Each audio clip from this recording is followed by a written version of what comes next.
Hi, I'm Jules from Roland UK, and I'm here to show you the new BT-1 Bar Trigger Pad that we've just released at NAMM 2013.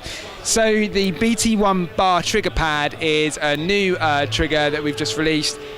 We've already got the mesh pads that you all know and love. We've already got the rubber pads such as the PD8 pad. What's different about the PD8 bar trigger pad is the fact that this can be mounted to any V-drum pad. It can be mounted to acoustic snare drums, or it can be mounted to L-rod systems and tom arms as well. That means it's a really, really versatile trigger that you can mount anywhere on your V-drums kit or into an acoustic set as part of a hybrid setup as well. It can be mounted directly to the tension rod on the snare drum. So that it comes with all the fittings and everything that you need to mount it on any acoustic drum, 8 to 18 inches in diameter. So that means you can take it from your small toms right the way through to your large floor toms. And it also comes complete with this attachment here, so you can actually mount it to L-rod systems as well if you need to. The BT-1 is really, really clever. It's not just a regular trigger as well.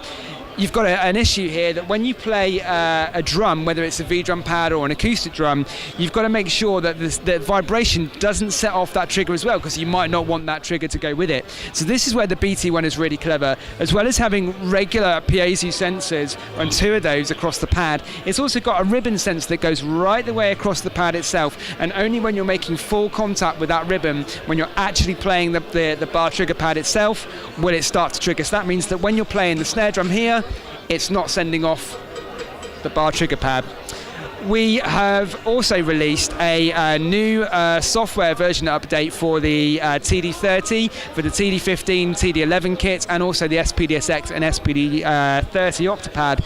And that's so that you can assign the BT-1 as an actual trigger with the kit. And there's 2 sensitivity settings for that.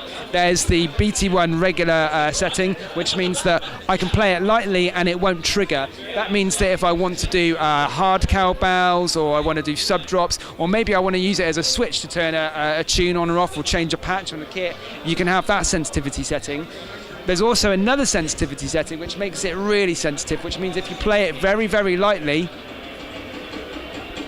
it will trigger when you play it that way. I was even playing it by my hand there, as you can see, which is fantastic.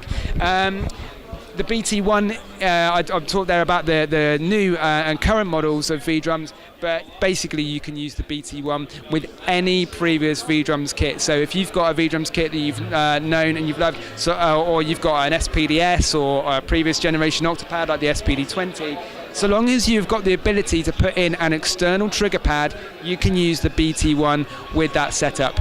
So the new BT-1, here with the V-drums kit, we've also got it set up on an acoustic kit over here, which will show you the new bar trigger pad on an acoustic drum setup.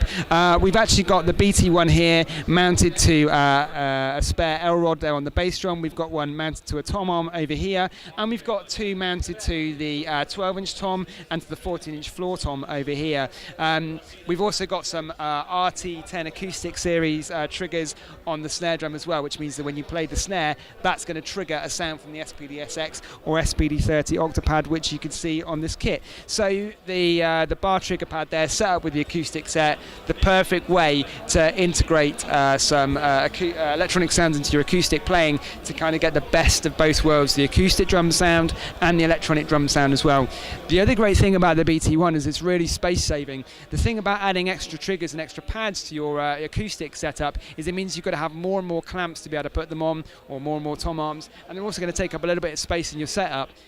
By having the BT-1 mounted to any of your drums or on sort of spare arms that you've got here, it means that it's kind of built into your setup without taking up lots of space. Really, really natural to go from playing a floor tom to playing an extra sound here, for example, on the BT-1 on the edge of that drum.